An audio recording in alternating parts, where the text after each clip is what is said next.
दोस्तों, भारत में आज भी बच्चों से जब पूछा जाता है कि वो बड़े होकर क्या बनेंगे, तो ज्यादातर बच्चे डॉक्टर बनने की बात कहते हैं।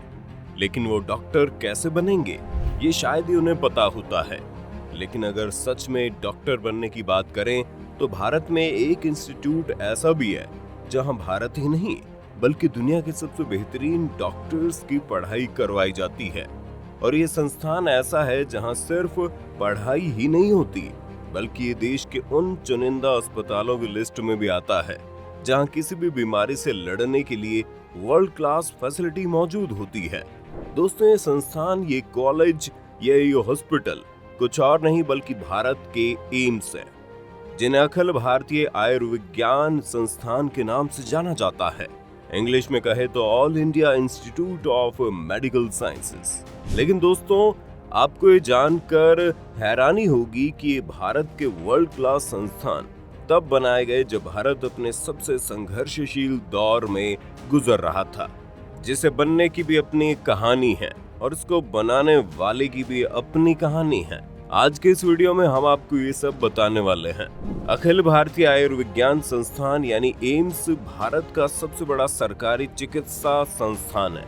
एक समय ऐसा भी था जब एम्स में होने वाली रिसर्च को पूरी दुनिया में बिना सवाल किए मान्यता दी जाती थी। आज भी दुनिया की तमाम मेडिकल ऑर्गेनाइजेशन एम्स के साथ मिलकर रिसर्च करती है। लेकिन यहाँ इस सवाल मन में जरूर आता है कि आखिर इसकी शुरुआत किसने की थी, और इसके जवाब की कहानी शुरू होती है आजादी के बाद से। भारत को आजादी मिल चुकी थी, लेकिन आजादी मिलने के सुख के अलावा देश में कुछ बचा नहीं था, यानी भारतीय खजाने में कुछ खास धन नहीं था। लेकिन अंग्रेजों के जाने के बाद से ही प्रधानमंत्री जवाहरलाल नेहरू लगातार एक आधुनिक भारत का सपना न केवल बना रहे थे बल्कि उस पर लगातार काम भी कर रहे थे। भारत को विज्ञान और चिकित्सा विज्ञान के क्षेत्र में दुनिया का शक्तिशाली केंद्र बनाने की दिशा में पंडित जवाहरलाल नेहरू ने उस संकट के दौर में, जब देश में खाने की भी कमी थी, तब न केवल डिजाइन तैयार करवाया बल्कि उस पर काम भी किया। वो चाहते थे कि भारत में एक ऐसा चिकित्सा संस्थान बने जो न सिर्फ इंडिया में बल्कि पूरे साउथ ईस्ट एशिया में मेडिकल रिसर्च का सेंटर बन जाए। लेकिन ऐसा कहा जाता है कि उस समय भारत में खजाने बिल्कुल खाली थे। तो सबसे बड़ा सवाल ये आता है कि एम्स के लिए आखिर फंडिंग कहां से मिली। तो पंडित नेहरू के इस सपने को हकीकत में जामा पहनाया उनकी समिति ने, जिनकी सिफारिशों को मिलाकर एक प्रस्ताव बनाया गया और उसे फाइनली न्यूजीलैंड की सरकार का समर्थन मिला। लेकिन इस पूरी समिति में नेहरू के सपने को साकार करने में और देश को एम्स दिलाने में जिसका नेहरू से भी बड़ा रोल था, वो थी देश की पहली महिला मंत्री राजकुमारी अमृत कौर, जिनके बिना आजादी के बाद इतनी जल्दी देश में ऐसा कोई संस्थान मिलना नामुमकिन था। इसलिए आइए बताते हैं वो कौन थी ये राजकुमारी अमृत कौर और उन्होंने किस तरह से देश को एम्स दिया।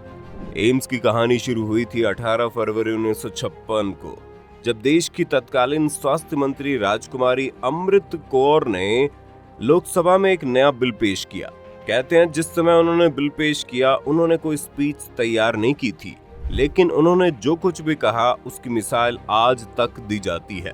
अमृत कौर ने कहा कि मेरा हमेशा से एक सपना था कि देश में पोस्ट ग्रेजुएशन की पढ़ाई और मेडिकल एजुकेशन की हाई क्वालिटी को बरकरार रखने के लिए एक ऐसे इंस्टीट्यूट की जरूरत है जो युवाओं को उनके ही देश में पोस्ट ग्रेजुएशन के बाद की पढ़ाई के लिए प्रेरित कर सके। इस बिल के पेश होने से एक साल पहले यानी साल 1946 में भारत सरकार की तरफ से हुए एक सर्वे में इस तरह के पोस्ट ग्रेजुएट मेडिकल इंस्टीट्यूट की सिफारिश की गई थी। जहां इस आइडिया को तो सराहा गया, तो वहीं इसके निर्माण में लगने वाली रकम की वजह से चिंताएं बढ़ गई थी। राजकुमारी अमृत कौर को एम्स के लिए जरूरी फंड को इकट्ठा करने में पूरे 10 साल लग गए थे, लेकिन उन्होंने हार नहीं मानी और मई 1956 में दोनों सदनों में all India institute of medical sciences act को पास किया गया और इस तरह से देश में एम्स की नींव पड़ी। उन्होंने कहा था कि ये बहुत ही आश्चर्यजनक होने वाला है। ये एक ऐसी घटना होगी जिस पर भारत को हमेशा गर्व रहेगा और मैं चाहती हूँ कि भारत इस पर गर्व करे। यही उनके वो ऐतिहासिक शब्द थे जिसको आज हम बतौर गर्व ही महसूस करते हैं, क्योंकि भारत में पिछले करीब 2 साल से कोविड-19 के खिलाफ जंग लड़ रहा है और एम्स का रोल भी इस संकट में बहुत बढ़ गया है। एम्स के लिए विशेषज्ञ नेहरू सरकार को नहीं बल्कि राजकुमारी अमृत कौर को ही श्रेय देते हैं। अब आप ये समझ गए होंगे कि एम्स का क्रेडिट अमृत कौर को ही जाता है, लेकिन अब ये अमृत कौर है कौन, ये बात जानना बड़ी जरूरी है। राजकुमारी अमृत कौर का जन्म 2 फरवरी 1887 को लखनऊ में हुआ। वो राजा सर हरनाम सिंह अहलूवालिया की बेटी थी। राजा हरनाम सिंह कपूरथला के महाराज के छोटे बेटे थे। कहते हैं कि राजगद्दी पर विवाद की वजह से राजा हरनाम सिंह कपूरथला छोड़कर लखनऊ आ गए थे। वो औध, जिसे अब अवध के तौर पर जानते हैं, उस स्टेट के मैनेजर बन गए और बाद में उन्होंने क्रिश्चियन धर्म को स्वीकार कर लिया। राजा हरनाम की शादी बंगाल के गोकुलनाथ चटर्जी की बेटी प्रिसिला से हुई। उनके 10 बच्चे थे और अमृत कौर सबसे छोटी और इनकी एकलौती बेटी थी।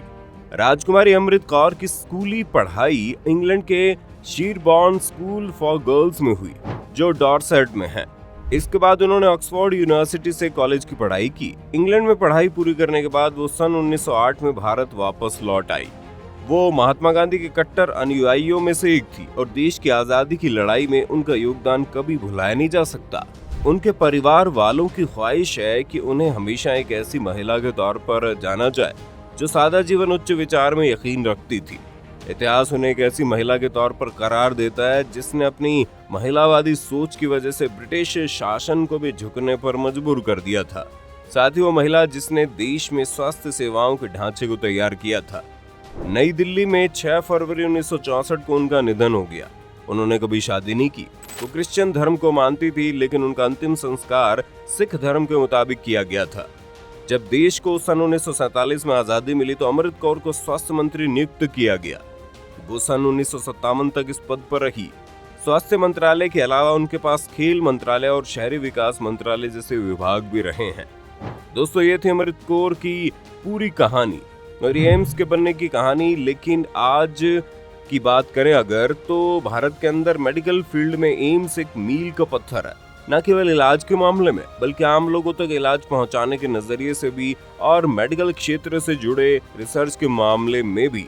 खासतौर से दिल्ली वाले एम्स की बड़ी इज्जत करते हैं। लेकिन कुछ सालों से एम्स की संख्या बढ़ाने पर सरकार लगातार ध्यान दे रही है। अभी भारत में सिर्फ 15 एम्स ही हैं जहां पर ये पूरी तरह से फंक्शन कर पाते हैं। लेकिन ऐसा कहा जा रहा है कि मोदी सरकार देश में 22 एम्स का सपना देख रही है, जो कब पूरा होगा इसके बारे में अभी कुछ कहा नहीं जा सकता। आपको ये एम्स की कहानी कैसी लगी हमें कमेंट करके बताइए। अगर आज की वीडियो आपको पसंद आई हो तो इसे लाइक करने के साथ अपने दोस्तों और रिश्तेदारों में शेयर जरूर कर दें। अगर आप ये वीडियो YouTube पर देख रहे हैं तो चैनल को सब्सक्राइब करके बेल आइकन दबा दें। और अगर फेसबुक पर आप ये वीडियो देख रहे हैं तो फेसबुक पेज को जल्दी से लाइक करें।